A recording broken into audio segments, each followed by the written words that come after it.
ازيكم يا حبايبي؟ عاملين ايه؟ يا رب تكونوا بألف خير. النهارده جبت الخوخ اللي انتوا شايفينه ده. طلع مش معسل خالص وجامد زي ما انتوا شايفين. مفيهوش ريحة الحلاوة خالص ومحدش راضي ياكله. طبعا قلت بقى ايه، مش هسيبه ولا هرميه، هعمل له اعادة تدوير معاكم. غسلناه كويس ونضفته وهقطعه بالشكل اللي انتوا شايفينه ده. نقطعه كله بنفس الطريقة علشان نخليهم ياكلوه بدل ما نرميه. هنقطعه كده، شايفين النقة بقى لونها عامل ازاي؟ مش هرميها، هحطها معاه علشان ده اللي هيدي اللون الجميل للشربات بتاع الكمبوت بتاعنا.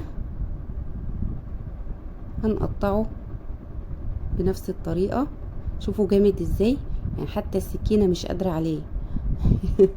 جامد قوي التقطيع كمان. امال سنانا بقى؟ يلا الحمد لله. المهم هنقطعه كده ومش هنرمي النقة علشان هيدي لون جميل قوي معانا.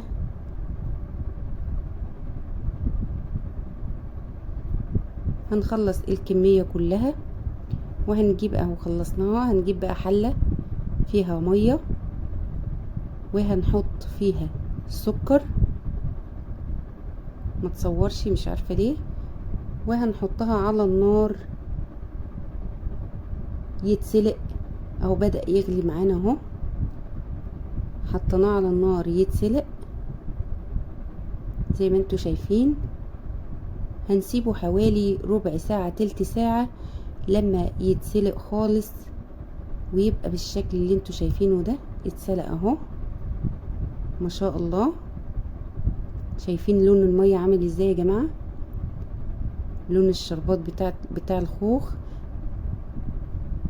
علشان النقة طبعا هنشيل النقة ده، هنشيله.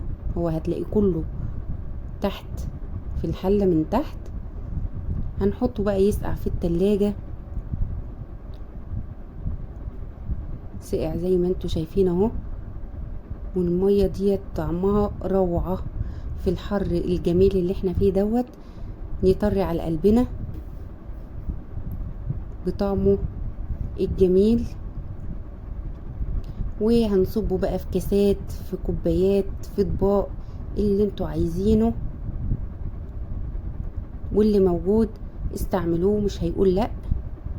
طعمه جميل يا جماعة. وعملنا اعادة تدوير للخوخ اللي ما بيتاكلش. بعد ما كانوا مش عايزين ياكلوه بقوا يشكلوا عليه من حلاوته. وكمان يطري على قلبنا وهو ساقع كده. والشربات بتاعه دوت طعمه خرافة.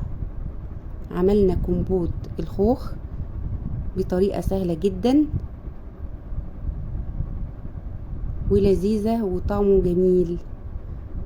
وبألف هنا وشفا.